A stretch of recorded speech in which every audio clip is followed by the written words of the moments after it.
তোমার জন্য, এটা একটু তোমার। হ্যাঁ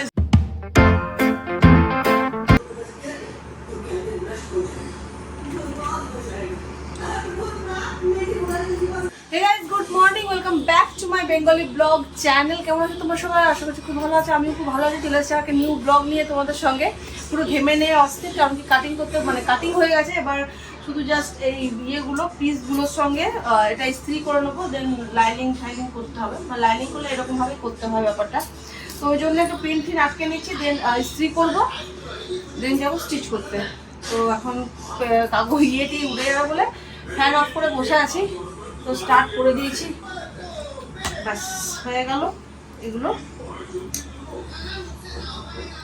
তো আমার কাটিংয়ের পর ভালো করে ইস্ত্রি করে নিচ্ছি, কারণ যেটা আসল কাপড় সেটার মধ্যে অনেক ক্রিজ পড়ে আছে, তোমরা দেখতেই পাচ্ছ। আর এটা না স্টিচিংয়ের পর ক্রিজটা হাঁটানো যায় না। তো প্রথমে ভালো করে এটাতে ইয়ে করে নিচ্ছি, ইস্ত্রি করে নিচ্ছি, যাতে ক্রিজগুলো সরে যায় এবং ভালো করে যেন কাপড়টা প্লেন হয়ে যায় এবং স্টিচ করতেও সুবিধা। তো এখন বেজে গেছে প্রায় 1:30টার কাছাকাছি বেজে গেছে। রুম্পা এখন নিজেরটা কমপ্লিট করছে, যে স্যুটটা অর্ডার দিয়েছে, কন্টিনিউ প্রসেসিংয়ে চলছে এখনো। আর আজকে বাড়িতে মেনু কি হচ্ছে আমি জানিয়ে দিচ্ছি। আজকে বাড়িতে মেনু হচ্ছে বাটা মাছের ঝোল। আর কি হচ্ছে আমি নিজেও কনফিউজ হয়ে দেখি কি রান্না হচ্ছে, দেখছি এখন কি হয়েছে মালা দিদি আজকে। আজকে লাউ চিংড়ি হয়েছে, লাউ চিংড়ি আর এই আলু পোস্ত, মাগুর মাছের ঝোল, মন্ডাজির রয়েছে বাটা মাছের। তো এইটাই আজকে মেনু হচ্ছে। আমি তো সকালবেলা বাজার করে নিয়ে চলে এসলাম আমি আর বাবা, কিন্তু জানি না কি মাছের কি আইটেম হবে। তো এইসব আজকে মেনু চলছে আর কি। চিংড়ি, লাউ চিংড়ি, বাটা মাছের ঝোল, আলু পোস্ত, আর মন্ডাজি ওরাজের জন্য মাগুর মাছের ঝোল। এটাই আজকে মেনু চলছে এখন।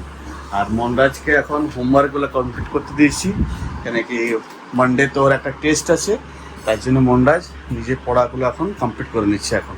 আর ইউব কি করছে দেখি। ইউব তুমি কি করছো? রেখে দাও ওটা, ইয়ারবাডস রেখে দাও কানে লেগে। হ্যাঁ রেখে দাও। সব কাটিং কমপ্লিট হয়ে গেছে এবং ইস্ত্রিও হয়ে গেছে, মোটা সবগুলোই ইস্ত্রি হয়ে গেছে। প্যান্টে যেমন ইস্ত্রি লাগানো, ফিউজিং লাগানো, সব কিছু কমপ্লিট হয়ে গেছে। এবার শুধু ফটাফট স্টিচ করে নেবো। এই ইস্ত্রিটা করে নিলে আর ফিউজিং টেপটা লাগিয়ে নিলে না খুব তাড়াতাড়ি ইয়েটা হয়ে যায়, স্টিচিংটা হয়ে যায়, কত ঝোট ঝামেলা থাকে না। তো এটাই এখন আমি করবো। এখানে হালকা হালকা একটু খোঁজ বেরিয়ে গেছে, এগুলো একটু আমি পরিষ্কার করে নিলাম। এবার ফটাফট আমি স্টিচ করে নেবো, হয়ে যাবে আমার কাজ।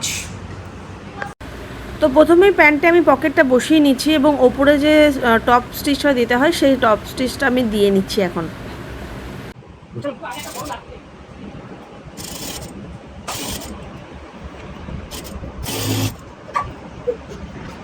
খাবে খাও খেয়ে দো খেয়ে দো তোমার জন্য, এটা একটু তোমার।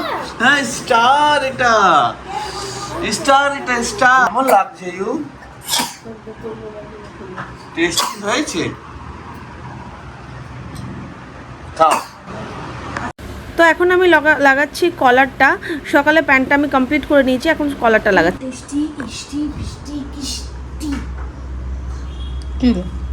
কিছু হয় না, দারুণ। হ্যাঁ হ্যাঁ না হ্যাঁ পুরো পুরো পুরো খা, তুমি খাও। কালকে মতন একটু করে দেবো, ঠিক আছে? দিয়ে দাও ইউ পুরোই খাবে বলছে। তাই পারে খেতে, পেটটা ওইটুকু, তার মধ্যে পুরো পুরো পুরো। আর তোমার মংলায় পরোটা? তো আমার কলার ঠলার বসানো হয়ে যাওয়ার পর সাইড ফিটিংস করে নিচ্ছি এবং হাতাটাও আমার বসানো হয়ে গেছে। হাতা ফাতা সব বসানোর পর আমি সাইড ফিটিংস করে নিচ্ছি। আর এরপরে আমার কুর্তিটা কমপ্লিট হয়ে যাবে, কারণ কি সাইড ফিটিংস করার পর নিচেরটুকু সেলাই করলে আমার কুর্তি কমপ্লিট।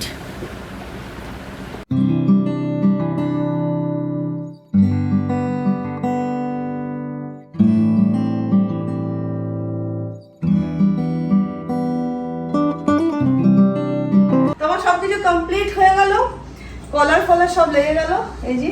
আর প্যান্টটাও কমপ্লিট হয়ে গেছে, দুদিকে দুটো পকেট দিয়ে দিয়েছি। একদিকেও বলেছিলাম, আমি দুটো দিকেই দিয়ে দিলাম, কাপড়টা একটু ছিঁড়ে বলে দুদিকে পকেটটা দিয়ে দিলাম।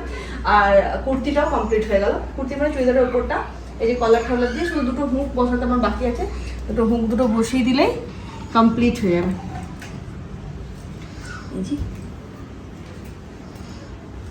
চুড়িদারটা কেমন হয়েছে প্লিজ তোমরা বলো। হ্যাঁ, সারাদিন আজকে চুড়িদারের পেছনে আমি ছুটেছি, মানে সারাদিন তো লাগবেই বলো, বিকজ অফ কলার আছে।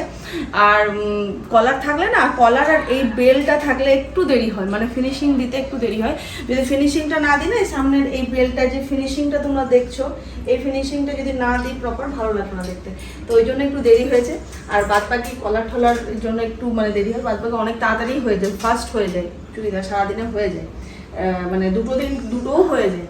তো আমাকে 50 বার উঠতে হয় বা ইউকে দেখতে হয়, খাওয়াতে হয়, তো আমার একটু লেট হয় ওই জন্য, আর না হলে কতক্ষণ হয়ে যেত। তো যাই হোক, কেমন হয়েছে না হয়েছে অবশ্যই বলবে, কিন্তু জোর জবরদস্তি বলতেই হবে।